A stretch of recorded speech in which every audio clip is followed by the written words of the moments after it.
क्योंकि हम लोग को ठग लिया जाता है, जबकि एक वोट पर 8 चीज़ मिलने का है।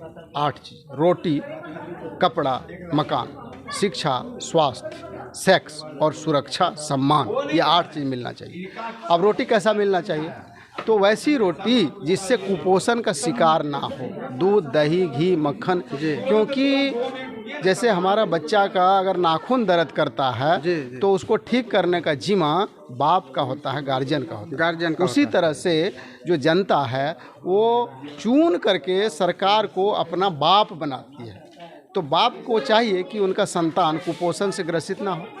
तो अच्छी रोटी, पौष्टिक आहार, दूध, दही, घी, मक्खन। जय हिंद। आप देख रहे हैं हर्पल न्यूज़ इंडिया बिहार। और आज हम लखीसराय कुंदर गांव में मौजूद है और यहाँ बाम सेफ का कुछ ऐसा मीटिंग चल रहा था, जो कि मीटिंग के द्वारा कुछ बताए जा रहे थे। और आइए वो मीटिंग में प्रेजेंट हैं जो देवघर से आए हैं, उनसे हम बात करने का प्रयास करते हैं कि क्या वो मीटिंग में पब्लिक को बता रहे थे। पहले हम उनसे जानने का प्रयास करते हैं। जैसा कि आप देख सकते हैं हमारे पीछे देवघर से आए हुए सर हैं, और आइए उनसे हम बात करने का प्रयास करते हैं कि क्या आज ये शिक्षा के रूप में ओबीसी और एबीसी के बारे में ये बता रहे थे, सेफ के बारे में ये बता रहे थे। सबसे पहले सर स्वागत है हमारे चैनल में। आप अपना परिचय दीजिए। मेरा नाम बीके आनंद जी हुए, हम देवघर से हैं और बामसेफ के प्रशिक्षक हैं जी। प्रशिक्षण देते हैं ओबीसी, एससी, एसटी का, और ओबीसी के लिए स्पेशलिस्ट हैं। कौन और ओबीसी आ जाए पत्थर दिमाग वाला, उनको भी तैयार कर देते हैं। अभी सर ओबीसी से ईबीसी कर दिया बदल के, उस पर क्या कहना चाहते हैं आप? ये तो राजनीतिक बात है ना। अब उनको जैसे सुविधा होता है कि किनको हिस्सा मारना है, किनको हिस्सा देना है, ये तो राजनीतिक मुद्दा है। ये सामाजिक बात हम कर रहे हैं। नहीं, अभी काफ़ी जो ओबीसी के प्रेजेंट में लगा हुआ था, जो कि बनाए हुए थे कागज उगज, अभी उनको ईबीसी बनाने में काफ़ी परेशानी करना पड़ रहा है। हाँ, उस पर आप क्या कहना चाहते हैं? ये नहीं होना चाहिए, क्योंकि ऐसा अगर करते हैं तो पब्लिक के लिए बहुत परेशानी होती है। इसका एक दूसरा पक्ष भी है जो लाभदायक भी है। अच्छा सर, एक मेरा सवाल है। अभी जो ये आप बाम हम दिखाना चाहेंगे थोड़ा सा, बाम सेफ का जो अभी ये मीटिंग चल रहा था, इस पर सर आप क्या कहना चाहेंगे, जो कि अगला को आप कि ओबीसी लोग जल्दी से जल्दी अपना इतिहास को जाने, समझे और जगे जी। ऐसा करने से क्या होगा? ऐसा करने से देश में जो उनका हकमारी किया जा रहा है, जो ओबीसी 1931 के जनगणना के अनुसार 52% थे, अभी लगभग 65 हो गए हैं। तो 65 उनको मिलना चाहिए। जैसे 100 रोटी है और 100 भाई है, अगर बंटवारा किया जाए तो सबको एक एक रोटी मिलना चाहिए। पर ऐसा नहीं होता है ओबीसी के साथ। ओबीसी मान लेते हैं 52 रहे, तो सुप्रीम कोर्ट उसको कहता है कि नहीं 52 नहीं, इनको 27 रोटी मिलेगा। सरकार उसको 27 रोटी देने की बात करती है, लेकिन देते समय जब प्रैक्टिकल में देखेंगे तो 5 रोटी भी नहीं मिलता। तो इनकी रोटी कौन खा जा रहा है, वो लोग पकड़ा गया है। तो वही चीज़ मान लीजिए हम लोग जानते हैं, पर सभी लोग तो नहीं जानते। तो ये बात उनको जनाने के लिए इस तरह से प्रशिक्षण का कार्यक्रम किया जाता है। अभी सर हम इस मीटिंग में मौजूद थे और आप कुछ बता रहे थे, तो उसमें हम थोड़ा सा सुने कि एक वोट पर 8 चीज़ मिलता है। तो उस पर क्या क्या मिलता है, थोड़ा सा आप बताएं। हाँ, पहले इसको थोड़ा और जान लें। जैसे राजतंत्र और प्रजातंत्र या लोकतंत्र। तो राजतंत्र में राजा ठाट बाट में रहता है, क्योंकि राजा का शासन होता है जी। अभी लोकतंत्र है तो प्रजा को ठाट बाट में रहना चाहिए। इनको सुख सुविधा जितना राजा को होता था उतना होना चाहिए, पर वैसा नहीं होता है। क्योंकि हम लोग को ठग लिया जाता है, जबकि एक वोट पर 8 चीज़ मिलने का है। 8 चीज़: रोटी, कपड़ा, मकान, शिक्षा, स्वास्थ्य, सेक्स और सुरक्षा, सम्मान। ये 8 चीज़ मिलना चाहिए। अब रोटी कैसा मिलना चाहिए? तो वैसी रोटी जिससे कुपोषण का शिकार ना हो, दूध, दही, घी, मक्खन। क्योंकि जैसे हमारा बच्चा का अगर नाखून दर्द करता है तो उसको ठीक करने का जिम्मा बाप का होता है, गार्जियन का होता है। उसी तरह से जो जनता है वो चुन करके सरकार को अपना बाप बनाती है। तो बाप को चाहिए कि उनका संतान कुपोषण से ग्रसित ना हो। तो अच्छी रोटी, पौष्टिक आहार, दूध, दही, घी, मक्खन, मीट, मछली, ये सब चीज़ देने का है। इसी के बाद वो वोट लेते। अभी सर एक वोट पर कितना % अभी मिलता है? कुछ नहीं मिलता, कुछ नहीं मिलता। दिखावा के लिए 1 रुपया किलो वो जो चावल है, जो बहुत पुराना है, बहुत खतरनाक चावल है, अच्छा, वो दिया जा रहा है एक आदमी पर 5 किलो। तो 5 किलो एक महीना कैसे चलाएगा? तो सिर्फ दिखावा के लिए वो कर रहा है। जो हम बोल रहे हैं ना, रोटी, कपड़ा, मकान, शिक्षा, स्वास्थ्य, सड़क सुरक्षा, वो नाम मात्र का दिया जा रहा है, और वो भी यही संगठन के डर से दिया जा रहा है। जो दिन रात ये आंदोलन कर रहा है ना, अच्छा, लोग जग रहा है ना, तो अब उनको लग रहा है कि अब कुछ न कुछ करना होगा, नहीं तो ये लोग छाती पर दाल और मूंग दरने शुरू कर देगा। अच्छा सर, एक सवाल और है आपसे। ये अभी ये जो पूरा हलचल मचा हुआ भारत इंडिया को लेकर, इस पर आप क्या कहना चाहें? ये आरएसएस का प्रोपेगेंडा है।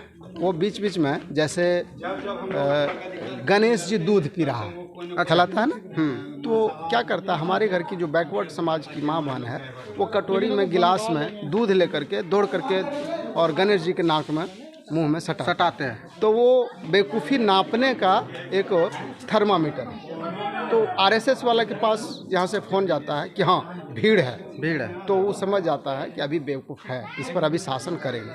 फिर एक बार फिर फव्वारा मारा कि हनुमान जी को पसीना आ रहा है। तो हमारे घर की माँ बहन, ये थोड़ा पहले की बात बता रहे हैं, तो हमारे घर की माँ बहन पंखा लेकर के उनको होंकने लगता है, बजरंग बली को पसीना आ रहा है। तो फिर यहाँ से फ़ोन जाता है तो कि नहीं अभी तो बेवकूफ़ है, देखिए होंकने लग गया है, पत्थर को कोई पसीना आता है, चेक किया अभी है बेवकूफ़, इस पर शासन करेंगे। फिर कभी कभी फव्वारा मारा कि नैहर से साड़ी ला करके चढ़ाना होगा।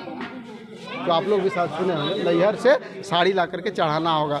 तो जाती है, कहता नहीं दिहेल हो तो साड़ी चढ़ावो बेटा छे।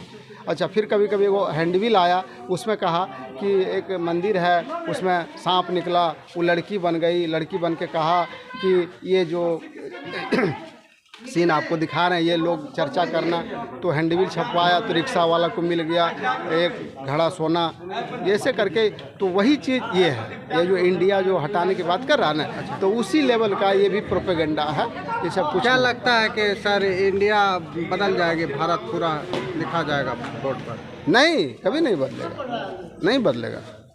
सर एक सवाल और, ये तो सनातन धर्म की बात है जो अभी आप बता रहे थे कि भोला बाबा को जल उठा के 100 किलो 200 किलोमीटर जाके उस पत्थर पर जल चढ़ाते हैं, तो वो क्या है? सनातन धर्म के अंदर आप क्या छुपा के बाहर निकाल रहे थे आप? देखिए, असल में ये जो संस्कृति है ना, रीति रिवाज है ना, जो शिव जी पर जल चढ़ाने वाली, वो सनातन धर्म का विषय नहीं है, वो ब्राह्मण धर्म का विषय है, वो ब्राह्मण धर्म है। बाकी किसी का वो धर्म नहीं है, क्योंकि सारा हक अधिकार जो है और सुपरमेसी इस धर्म में ब्राह्मणों का है, इसलिए वो ब्राह्मण धर्म है। पर ब्राह्मण धर्म अगर वो कहले फिरेगा तो आप और हम उस धर्म को छोड़ सकते हैं। अच्छा सर, आप पूजा करते हैं कि नहीं? जी नहीं, नहीं करते। कैसे पूजा? किन्हीं को पूजा नहीं करते ना, अगरबत्ती भी नहीं जलाते ना, तो सनातन धर्म आप मानवे नहीं करते? सनातन धर्म हम मानते हैं, बौद्ध धर्म कोई सनातन धर्म कहते हैं। जैसे ये तो हमारे बुद्ध का जमीन है, धरती है। हाँ, हाँ? अच्छा, अभी आप एक और सवाल कर रहे थे कि ये सोनागाछी से सुंदरी आई है दुर्गा, ये बेसिया है, जैसे इसका क्या अर्थ है? हम ये नहीं कह रहे हैं। अभी आपका सर सवाल आया था, हम सुन रहे थे बैठे बैठे। देखिए, ये जब धर्मशास्त्र मूल निवासियों का पढ़ेंगे, ज्योतिराव फूले का, डॉक्टर बाबा साहब अम्बेडकर का, यानी जो हमारे यहाँ का जो SC ST OBC महापुरुषों के लिखे हुए जो ग्रंथ है, उसमें ये बात को दर्शाया गया है। बहुत से राइटर ने लिखा है कि वो जो दुर्गा थी वो आर्य कन्या है, और महिषासुर यहाँ के जो मूल निवासी द्रविड़ हैं। तो ये दोनों में संघर्ष, शादी कैसे हो सकती है? आज आपको एक ब्राह्मण अपनी बेटी देगा नहीं, तो वहाँ जो है छलबाजी किया गया है। और वो चाहे जो भी हो, ये बात हम उनके किताब के अनुसार से नहीं साबित कर सकते हैं, पर इतना साबित कर सकते हैं कि वेश्या के दरवाजे से मिट्टी ले करके ले जाता है और फिर उसमें लगाता है तब। और सोनागाछी के जब बंगाल में बहुत बड़ा दुर्गा महोत्सव होता है, तो वहाँ के जब दुर्गा पंडाल वालों ने, जो दुर्गा बनाने वाले मूर्ति कलाकार, सोनागाछी गए, हाँ, तो गए तो मिट्टी नहीं दिया। बोला नहीं 5,000 में क्या होगा, 5,000 में इतनी सी मिट्टी, हमारा 5,000 में दसिया लोग वहाँ जो थे, बोला नहीं, ये अखबार में आ गया था, अखबार में पूरा सोशल मीडिया में ही चला कि नहीं 5,000 में हम लोग ये मिट्टी देने वाले अब नहीं हैं, तो 5,000 में क्या हमारा परबस्ती चल जाएगा। सरकार को चाहिए कि हमारा सारा दुख का निदान करे, ये मिट्टी उट्टी का खेला नहीं चलेगा। तो ऐसा अखबार में भी आया था। तो ये बात सोशल मीडिया। क्या लगता है सर, जो बात आपने बताया है, क्या ये 100% सच है? 200%। हाँ, कौन बात है? ये बेसिया वाली बात नहीं, ये बात पर क्या, ये बात तो आपका अखबार में ही दिया है, ये बात नहीं। आपको क्या लगता है सर कि जो हम लोग पूर्वजों से उनको माँ का दर्जा देते आ रहे हैं और आज कोई बेसिया उनको बोल दे, तो क्या लगता है आपको? बैकवर्ड का जब डिक्शनरी देखेंगे, पुराना डिक्शनरी जिसमें पहले लिखा है, तो उसका अर्थ होता बेवकूफ़। फिर जिसको बेवकूफ़ का उसी को शूद्र बनाया, शूद्र में गुलाम। तो जो बेवकूफ़ होता है वो अपना इतिहास भूगोल नहीं जानता है, वो बेवकूफ़ होता है। बाद में लिखा पिछड़ी जाति, जो खोपड़िया से पिछड़ा रहेगा वही ना पिछड़ा हुआ रहेगा। तो हमको आपको इस बात से आगाह ही नहीं होने दिया कि सच्चाई क्या है। आज हम लोग को आज तक चल रहा है, चाहे वो तथाकथित धार्मिक मामला हो या सामाजिक मामला हो, कहीं से आपको सच्चाई को छुपा करके रखा है और आपको इस्तेमाल करता है। और ख़ास करके ओबीसी तो तेज पत्ता है, जैसे मीट में डाल दिए, मीट बन गया, तेज पत्ता को निकाल के फेंक देना है, इस्तेमाल हो गया, मीट को खा लेना, वही ओबीसी के समाज के साथ कर रहा है। जैसा कि आपने देखे कि सर ने सारे बात को बताया, और आप देखते रहिए, छोटी बड़ी खबरें के साथ बने रहे, और आप देख रहे हैं हर्पल न्यूज़ इंडिया बिहार।